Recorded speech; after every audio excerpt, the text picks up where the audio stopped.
그 행복의 방향은 다르겠지만 저마다 행복을 위하여 어떤 결심을 하게 됩니다. 물론 요즘은 결심조차도 안 하는, 그리고 무조건적인 행복만을 바라는 어리석은 사람도 있는 것이 사실이지만, 우리는 행복하기 위해서는 어떤 결심을 해야 하고, 그리고 그 결심을 행동으로 옮겨야 하는 것은 분명한 사실입니다. 연초가 되면 많은 사람들이 올해는 뭐 이렇게 하겠다라고 결심을 합니다. 굳이 연초가 아니더라도 매 순간 우리는 무엇을 해야 하겠다고 결심을 합니다. 그런데 결심만 할 때가 너무 많습니다. 그 실천이 그렇게 쉽게 이루어지지 않기 때문입니다. 설령 실천을 시작한다고 해도 중간에 그만둘 때가 너무 많은 것이 우리의 삶의 현실이고, 그래서 우리 속담에도 작심삼일이라고 하는 말이 생겨날 정도입니다. 그럼 왜 이런 일이 반복이 될까를 생각해 보면, 애초에 너무 큰 목표를 설정해서 그런 것도 아닙니다. 물론 내가 게으른 탓도 있고, 그 행복에 대해서 그렇게 절실하지 않아서 그럴 때도 있고, 혹은 뭔가 나를 방해할 때도 있어서 그 실천을 옮기지 못할 때가 있습니다. 그런데 제가 생각하는 가장 큰 이유는, 그냥 사는 대로 살아도 별 문제 없이 살아갈 수 있기 때문에 그 결심을 쉽게 실천으로 옮기지 못하는 것이 아닌가, 그런 생각을 합니다. 무슨 말씀인가 하면, 의식적으로는 내가 행복하기 위해 이렇게 살아야 되겠다라고 말하지만, 무의식적으로는 이대로가 좋다는 마음이 자리 잡고 있기 때문에 그냥 주저앉을 때가 있다는 그런 말씀입니다. 지난주에 점심을 먹으면서 당뇨에 관련된 이야기를 나눴습니다. 저랑 같이 식사하신 분들은 무슨 내용인지 이해가 되시겠습니다만은, 지금 집사람이 당뇨약을 먹고 있는데 나름대로 그 약을 안 먹으려고 애를 씁니다. 음식을 조절하고 탄수화물 뭐 줄이고 운동을 해야 하고, 그래서 이제 당뇨약을 안 먹으려고 하는데, 이런 모습을 보고 있는 우리 아들은 이렇게 얘기합니다. 왜 약이 만들어졌게? 그냥 마음 편히 먹고 약 먹으면 속 편할 일을, 뭐 이 음식은 이래서 안 먹고 이래서 안 먹고, 뭐 그렇게 설명하면서, 어떻게 생각해보면 미국 의사들이 가지고 있는 합리적인 생각이 아닌가, 그런 생각을 들 때가 있습니다. 물론 어느 정도 틀리지 않습니다. 약이 있는 것은 먹으라고 있는 거고, 그래서 내 생활이 조금 수월하도록 하기 위해서 만들어진 것이 분명 사실인데, 그런데 이런 생각을 가지고 있으면 자신의 생활 습관은 절대 고칠 수가 없습니다. 물론 생활 습관을 고쳐서 당뇨병을 고치기 어려운 것이 사실이지만, 장기적인 안목에서 볼 때 내 생활 습관을 고치고 운동을 해야 하고 식습관을 고치는 것을 통해서 우리 건강한 생활을 유지해야지, 약만을 의지하게 되면 결국은 노년에 더 힘든 질병의 합병증으로 어려움을 당하는 것이 사실이기 때문에 그렇습니다. 절실하지 않으면 고치지 않습니다. 내가 심각하게 무엇이 부족하다라고 생각하지 않으면, 내가 이 정도면 살만하다 생각하면 고치지 않는다는 얘기입니다. 예수님께서 요한복음 5장에 보면 38년 된 병자를 만납니다. 베데스다 연못이라는 곳에서 38년 된 병자를 만나게 되는데, 그 38년 된 병자에게 예수님이 이렇게 묻습니다. 내가 낫고자 하느냐라고 물으셨습니다. 그런데 예수님의 이 물음이 사실은 좀 황당할 수 있습니다. 무슨 말씀인가 하면, 38년 동안 병을 고치기 위해서 베데스다 연못가에서 자리 잡고 누워있던 이 사람에게 병을 낫고자 하느냐라고 묻는다는 것이 좀 앞뒤가 안 맞는다는 얘기죠. 당연히 38년 된 병자는 병이 나으려고 그 자리에 있는 것인데, 왜 굳이 예수님이 병이 낫고자 하느냐 질문했을까? 그 질문이 굳이 필요가 없다라고 하는 얘기입니다. 그런데 사실 낫고자 하는 마음이 이 병자에게 없었기 때문에 예수님께서 물으셨습니다. 무슨 얘기냐면, 이 병자에게 내가 낫고자 하느냐라고 물었다라고 하면, 이 병자의 대답은 뭐로 나와야 하느냐면, 내가 이 병에서 낫고 싶습니다 라고 대답을 했어야 하는데, 이 병자는 그렇게 대답하지 않습니다. 아주 엉뚱한 대답을 합니다. 주여, 물이 움직일 때마다 나를 못에 넣어줄 사람이 없어서 내가 가는 동안에 다른 사람이 먼저 내려가서 내가 이 병을 고치지 못하고 있습니다 라고 대답을 합니다. 이런 대답을 한 것은 그 시대에 내려왔던 전설 때문에 그렇습니다. 베데스다 연못에 천사가 내려와서 물이 움직일 때 가장 먼저 들어가는 사람이 병이 낫는다는 전설이 있어서 그 베데스다 연못가에 많은 병자들이 있었고 이 병자도 거기에 38년 동안이나 누워 있었다라고 하는 얘기입니다. 예수님은 38년 된 병자를 고쳐주시기 위해서 물었는데 이 병자는 낫고자 하는 마음보다 자신을 물에 넣어줄 사람이 없습니다 라면서 그 누군가를 탓하고 있게 됩니다. 자신을 도와줄 친구가 없는 것에 대하여 탓하게 됩니다. 자신의 병의 문제가 아니라 다른 사람의 환경과 사람 탓을 하며 그렇게 익숙하게 38년을 그 베데스다 연못가에 살았다라고 하는 얘기입니다. 38년이면 이미 병이 체질화됐다고 저는 생각합니다. 이 38년 된 병이면 그냥 운명이며 팔자라고 생각했을 겁니다.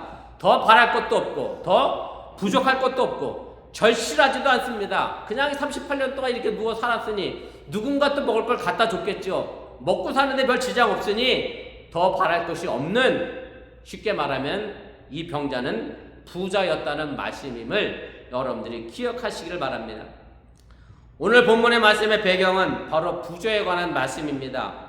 부자에 관한 말씀이라고 생각하면 아마 여기 계신 분들 대부분이 나와는 상관이 없는 성경 말씀이라고 생각할 수 있습니다. 왜냐하면 세상에는 정말 나보다 잘 사는 사람이 너무나 많기 때문에 그렇습니다. 그런데 제가 앞서 38년 된 병자를 더 바랄 것 없는 부자라고 말씀을 드린 이유가 바로 여기에 있습니다. 38년 된 병자가 부자라고 하면 우리 지금 모두는 부자이고 오늘 본문의 말씀이 부자인 내게 예수님이 주시는 말씀이라는 것을 여러분들이 깨달으시기를 바랍니다. 저는 오늘 김정진 지사님의 기도에 은혜가 됐는데 세차게 흔들어 깨워달라는 그 기도가 오늘 이 말씀이 여러분들 정말로 세차게 흔들어 깨워주는 말씀이 됐으면 좋겠습니다. 아무튼 부자인 내게 하시는 말씀입니다. 자꾸 부자라고 하면 나와 동떨어져 그 어느 부자가 들어야 될 얘기라고 생각하고 나는 상관이 없다라고 생각하는데 아닙니다. 우리가 이 시대를 살아가고 있는 부자임을 여러분들이 꼭 기억하시면 좋겠습니다. 오늘 본문의 말씀은 바로 앞단락에 있는 내용과 사실은 좀 연결이 됩니다. 무슨 얘기냐면 바로 앞단락에는 여러분들이 너무나도 잘 알고 있는 부자 청년과 예수님의 대화가 있습니다. 내가 뭘 해야 영생을 얻을 수 있겠습니까? 그랬더니 예수님이 계명을 지켜라 그랬더니 이 청년이 뭐라고 그래요? 아이고 내가 이미 그 계명은 어려서부터 다 지켰습니다. 내 부족한 게 없습니다. 더 지킬 계명이 없습니다 라고 얘기를 합니다. 그때 예수님이 뭐라고 얘기했냐면 그럼 한 가지 부족한 게 있는데 네가 재물이 많다고 하니 그 재물을 팔아서 가난한 사람들에게 나누고 나를 따라와라 그랬더니 이 부자 청년이 재물이 많은 거로 근심하며 예수님을 떠나갔다라고 하는 것이 바로 앞단락에 있습니다. 그리고 나서 이 이야기를 오늘 본문의 말씀을 예수님은 제자들에게 하시면서 아주 충격적인 말씀으로 시작을 합니다. 오늘 본문 23절 24절인데 제가 다시 읽어드릴게요. 예수께서 제자들에게 이르시되 내가 진실로 너에게 이르노니 부자는 천국에 들어가기가 어려우니라. 다시 너희에게 말하노니 낙타가 바늘귀로 들어가는 것이 부자가 하나님 나라에 들어가는 것보다 쉬우니라. 예수님의 이 말씀은 일종의 과장법적 비유입니다. 부자가 하나님 나라에 들어가는 것은 불가능하다라고 하는 뜻입니다.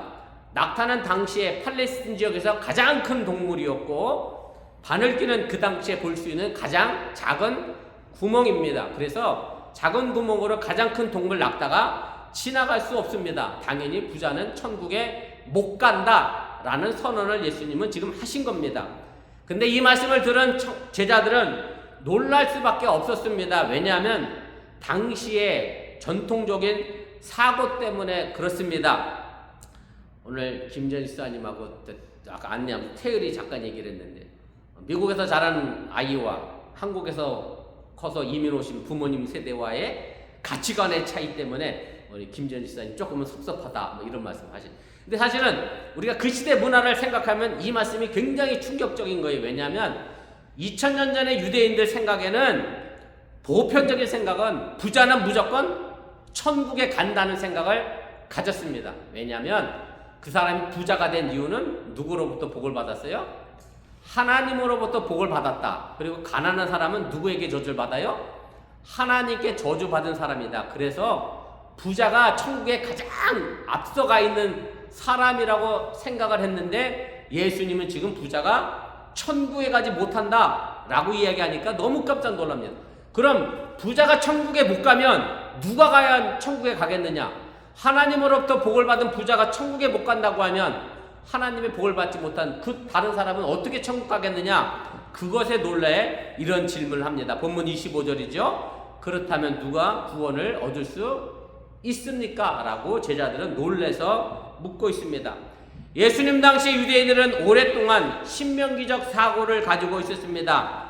신명기적 사고라고 하는 말의 의미는 구약성경 신명기를 이야기하는 겁니다. 신명기서를 읽어보신 분들은 알겠지만 신명기의 내용을 한 줄로 요약하면 이렇게 요약됩니다. 하나님의 말씀에 순종하면 복을 받고 순종하지 않으면 저주받는다가 신명기적 사고의 방식이고 신명기서의 내용입니다. 그래서 부자는 하나님의 말씀에 순종한 삶의 결과물이 부자이고 그리고 하나님 나라에 가장 가까운 사람이 부자라고 생각했고 가난한 사람들은 무조건 죄인 취급했던 시대가 예수님 당시의 사회상이었다라고 하는 얘기입니다. 그런데 이런 상황에서 예수님은 가난한 사람들을 축복하셨고 부자들이 구원받을 수 없다고 선언을 했으니 제자들 입장에서는 말 그대로 하늘과 땅이 뒤집히는 경험을 하는 그런 큰 충격을 받을 수밖에 없었다라고 하는 얘기입니다. 그렇다고 오해하지 말 것은 물질적으로 가난하다고 해서 저절로 구원받는다는 얘기는 아닙니다. 자, 그러면 문제는 지금 이 시대를 살고 있는 우리는 과연 구원을 받을 수 있느냐 없느냐가 중요한 문제가 됩니다. 오늘 말씀의 근거에서 다시 말씀드리면 여러분들이 지금 부자라면 구원을 받을 수 없는 상황이 됩니다. 예수님은 부자는 천국에 갈 수 없다라고 선언했으니 그런데 이렇게 말씀을 드리면 난 부자가 아니다 라는 생각을 가질 수 있어서 난 얼마든지 천국에 간다라고 생각할 수도 있습니다. 왜냐하면 우리보다 가난하게 사는 사람들도 있지만 실제로 우리보다 부자인 사람들이 더 많기 때문에 그렇습니다. 그냥 단순하게 물질적인 문제, 쉽게 말해서 돈의 문제만을 보면 우리는 부자라고 말하기 어려운 측면이 있습니다. 그래서 하나님 나라에 들어가는데 별 문제 없을 듯도 합니다. 그러나 제가 지금 여러분들에게 드리는 이 부자는 단순히 돈에 국한된 부자가 아니라고 하는 사실을 깨달으시기를 바랍니다. 예수님이 마태복음 5장에 가면 산상 설교를 하시죠. 산에 올라가서 제일 먼저 설교하시면서 입을 띈 것이 8가지 복, 팔복을 이야기하십니다. 그 팔복의 첫 번째가 이 복입니다. 마태복음 5장 3절인데 제가 표준 세번역으로 읽어드릴게요. 마음이 가난한 사람은 복이 있다. 하늘나라가 그들의 것이다. 그냥 사회적으로 경제적으로 가난한 사람이 천국에 들어가는 것이 아니라 마음이 가난해야 한다는 말씀인데 그럼 도대체 마음이 가난한 것이 무엇인가를 알아야만 합니다. 그래야 우리가 하나님 나라에 들어갈 수 있고 구원을 받을 수 있기 때문에 그렇습니다. 앞서 말씀드린 38년 된 병자도 예수님의 도움을 기대하지 않았습니다. 내가 낫고자 하느냐 물었을 때에 이 병자는 예수님이 자신의 병을 고쳐줄 수 있는 사람으로 생각하지 않았습니다. 다만 뭐로 생각했느냐면 예수님이 나를 연못에 넣어줄 사람으로 생각했지 내 병 자체를 고쳐줄 수 있는 사람으로 생각하고 믿지 않았습니다. 그래서 나를 연못에 넣어줄 사람이 없습니다. 그러니 당신이 나를 좀 연못에 넣어달라고 이 병자는 이야기를 한 겁니다. 예수님을 온전히 의지하지 않고 믿지 않았다라고 하는 얘기입니다. 이것이 비단 38년 된 병자의 모습이 아니라 지금 우리의 모습이기도 합니다. 무슨 말씀인가 하면 우리는 결코 마음이 가난하지 않습니다. 하나님 없이도 살 수 있다는 마음의 부자로 교만하게 살아갑니다. 그렇게 되면 우리는 부자가 되어 구원을 받을 수 없습니다. 심리학에서 왜곡된 긍정적인 사고라는 표현을 합니다. 이 표현은 단순히 긍정적이라고 해서 다 건강한 것이 아니라는 것을 지적할 때 쓰는 용어입니다. 뭐 흔히 이런 예를 많이 드시잖아요. 컵에 물이 반이 차 있어요. 그래서 이제 이렇게 물어보죠. 컵에 물이 어떻게 돼 있느냐 그러면 긍정적인 사고에 가진 사람은 아직 물이 반씩이나 있네 라고 이제 평가하고, 그래서 그 사람은 긍정적인 사람이다 라고 얘기하고, 또 반대로 부정적인 사람은 뭐라고 얘기하죠? 물이 반밖에 없네 라고 이야기를 합니다. 이제 요걸 가지고 우리가 긍정적인 사고 혹은 뭐 부정적인 사고를 이야기하게 되는데, 그런데 물이 아직 반이나 있네 라고 하는 이 표현을 가지고 심리학에서는 왜곡된 긍정적 사고라고 이야기합니다. 무슨 말씀인가 하면, 물이 아직도 반이나 있네 라고 하는 이 사람은 그 물컵에다 물을 채울 필요를 전혀 느끼지 못하는 사람입니다. 반대로 컵에 물이 반밖에 없네 라고 생각한 사람은 그 컵에다 물을 채우고 싶어 하죠. 나머지 반을 채우려고 하는 사람입니다. 부족한 것이 없다라고 느끼게 되면 그것으로 인하여 자신은 아무것도 하지 않게 되면 왜곡된 긍정적 사고가 됩니다. 그냥 내 사는 삶이 괜찮아, 편안하게. 그래서 제가 늘 미국의 노숙자가 왜 영어도 잘하면서 저렇게 구글하고 사나 그런 말씀 자주 하지만, 노숙자 입장에서는 자신의 삶을 굳이 벗어날 이유가 없어요. 뭐 남들이 주는 거 갖고 잘 사는데 자신의 삶이 편안하다고 생각하니까 내 삶은 괜찮아 이러니까 거길 못 벗어나는 거예요. 그런데 내 삶은 이래서 안 돼 라고 부족한 걸 느끼는 사람은 그걸 벗어날 수 있는 필요를 느끼게 된다라고 하는 얘기입니다. 물론 여러분들의 자녀를 교육하고 양육하면서 또 그 누군가에게도 칭찬도 필요하고 격려도 필요합니다. 그 사람의 소중함, 그 사람 안에 주어진 재능이 있음을 보고 그 재능을 마음껏 발휘할 수 있도록 용기를 북돋아주고 격려를 해야 합니다. 그러나 궁극적인 것은 자기 부족에 대한 인식이고 자기 변화에 대한 결단이고 실천이 필요합니다. 바로 이것이 건강한 긍정의 힘이라고 하는 사실을 여러분들이 깨달으시길 바랍니다. 선생님에게 칭찬받기 위해 학교 가는 게 아닙니다. 부족한 지식을 깨닫기 위하여 학교에 갑니다.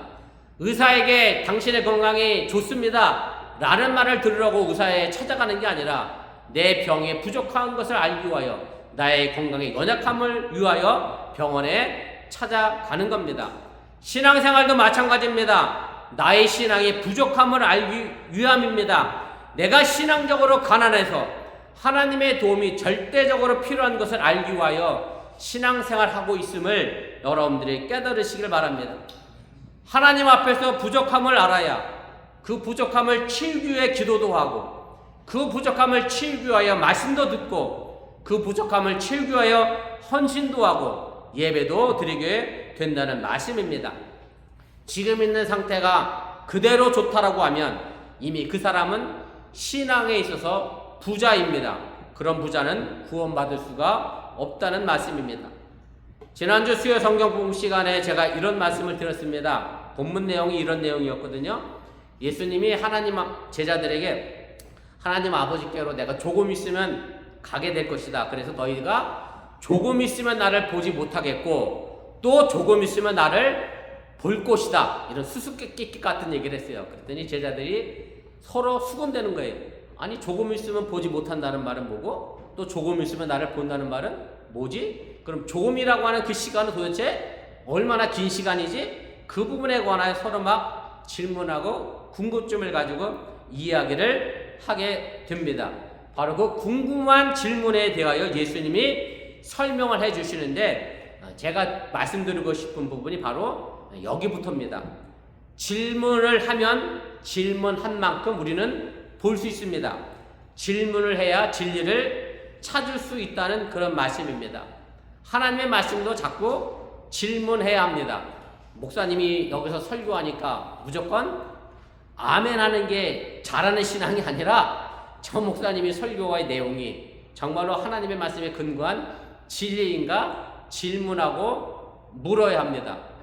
가끔가다 아주 보수적인 교회의 화면이 유튜브에 나오고 TV 뉴스에 나오는데 말도 안 되는 것에 아멘하는 교인들을 봅니다. 왜 저런 말에 어떻게 저게 아멘이 저절로 나오지? 제가 보면 아무 생각 없이 그냥 믿습니까? 그러면 뭐부터 하면 돼 우리는? 아멘만 해. 이 말이 맞는지. 그래서 이단이 생기나 봐요. 무조건 따라가. 이 진리에 대해서 자꾸 우리가 물어야 합니다. 그래서 제가 장고사님한테 그랬어요. 질문을 안 하는 사람이 두 종류가 있습니다. 첫째는 질문을 안 하는 사람, 첫째는 뭐겠어요? 나는 다 안다. 이런 사람은 절대 질문 안 합니다. 또 하나, 누가 질문 안 하겠어요? 누가 또 질문 안 하겠어요?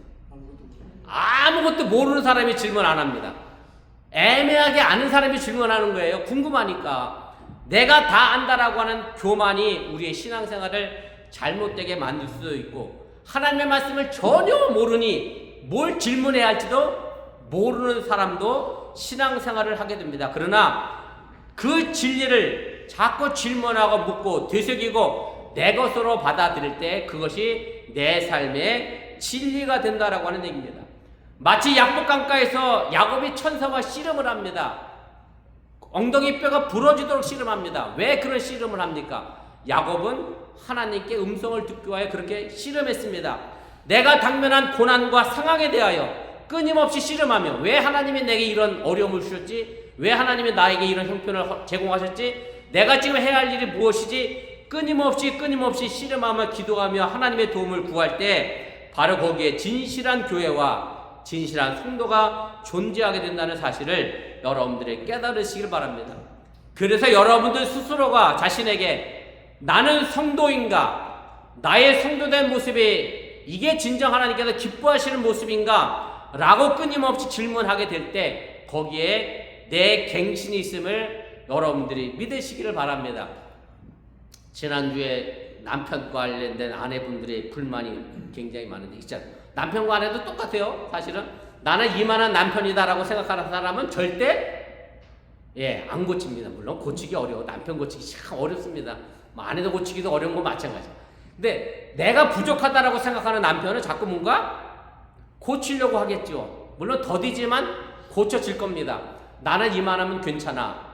그런 사람은 변화가 없고요. 나는 여전히 부족하다. 이것이 진짜 내 가정을 지켜내는 남편의 모습인가, 가정의 모습인가를 생각하는 사람은 바뀌고 변화될 수 있다라고 하는 얘기입니다. 낙타기가 바늘귀로 들어간다는 말과 비슷한 말씀이 마태복음 7장 13절 14절에 있습니다. 좁은 문으로 들어가라. 멸망으로 인도하는 문은 크고 그 길이 넓어 그리로 들어가는 자가 많고 생명으로 인도하는 문은 좁고 길이 협착하여 찾는 자가 적음이라. 이 말씀 들으면 당연하지 않아요? 너무나 넓은 문, 탄탄대로의 길, 편하고 쉬운 길 놔두고 굳이 어렵고 힘든 길을 왜 가리하느냐? 말이 안 되는 이야기입니다. 인지상정으로 생각해보면 예수님의 이 말씀은 쉽지 않은 말씀입니다. 그러나 예수님은 넓은 길로 가는 길이 결국 우리를 멸망으로 인도해 가는 문이라고 분명하게 말씀합니다. 그런데 사실 편한 인생길은 없습니다. 모두가 다 버거운 힘든 인생을 살아갑니다. 그리고 그 버거움을 핑계 삼아 때로는 신앙생활을 멀리하고 또한 그렇게 사는 것이 어쩔 수 없다라고 체념하며 받아들이며 적당히 타협을 합니다. 마치 38년 된 병자의 모습처럼 우리가 그 버거운 삶이 익숙해져서 더 이상 하나님을 찾으려고 하지 않고 말씀을 가까이 하려고 하지도 않고 기도도 하지 않으려고 하는 익숙한 병으로 인하여 부자로 살아가고 있는 우리의 모습을 발견하게 됩니다. 굳이 세상의 일도 힘든데 교회에 가고 싶지 않고 그냥 쉬는 넓은 길을 선택합니다. 퇴근해서 피곤하니 말씀을 가까이 하려고 하지 않는 넓은 길로 갑니다. 굳이 일찍 일어나 기도하지 않아도 되는 넓은 길로 갑니다. 그냥 체면치레 정도의 헌금을 하는 넓은 길을 갑니다. 이렇게 넓은 길이 익숙해지면 절대로 좁은 길로 갈 수 없습니다.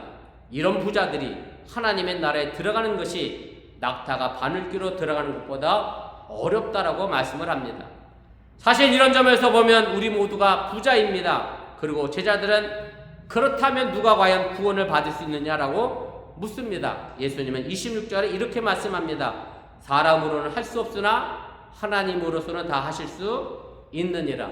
사람과 하나님이 대조됩니다. 여기 사람과 하나님은 분리된 것이 아닙니다. 내 안에 사람이 있고 내 안에 하나님이 있습니다.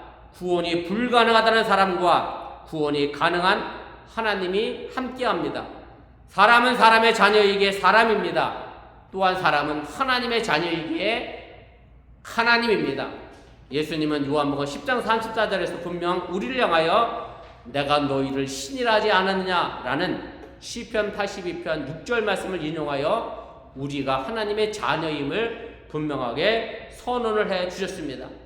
그런데 우리는 구원이 가능한 우리 안의 신, 우리 안의 하나님은 삶의 현실에서 자꾸 저 구석으로 밀어버립니다. 왜 그럴까요?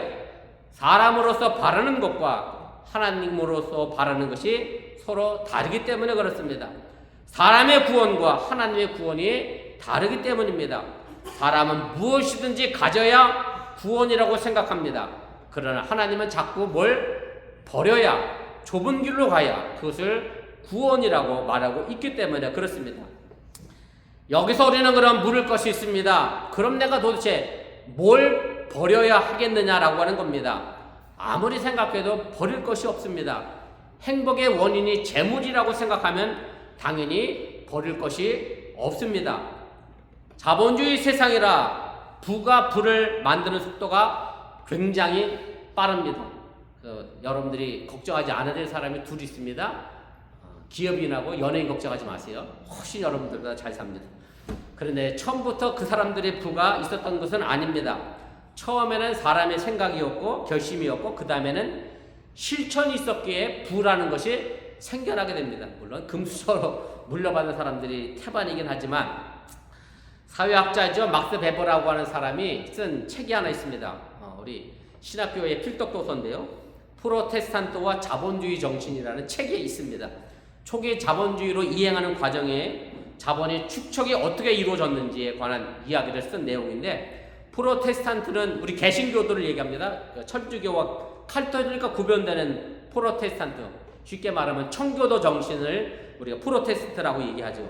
개신교의 윤리, 청교도적인 절제와 성실이 초기 자본을 만들어냈고, 그래서 초기 자본주의가 형성됐다는 것이 막스 베버의 생각입니다. 그래서 부는 부가 만들어낸 게 아니라 초기 기독교인들이 가지고 있었던, 초기 개신교인들이 가지고 있었던 절제와 실천과 성실과 인내와 신뢰가 만든 것이, 그래서 생겨난 것이 바로 부라고 하는 것을 여러분들이 깨달으시기 바랍니다. 그래서 여러분들은 버려야 할 것이 무엇이냐? 천박한 자본주의 물질은 버리시고 하나님에게 우리에게 주신 고귀한 마음, 절제, 실천, 성실, 인내, 신뢰는 꼭 가지시길 바랍니다. 그러면 우리는 하나님 앞에서 가난한 사람이 되어진다고 하는 사실을 여러분들이 믿으시길 바랍니다.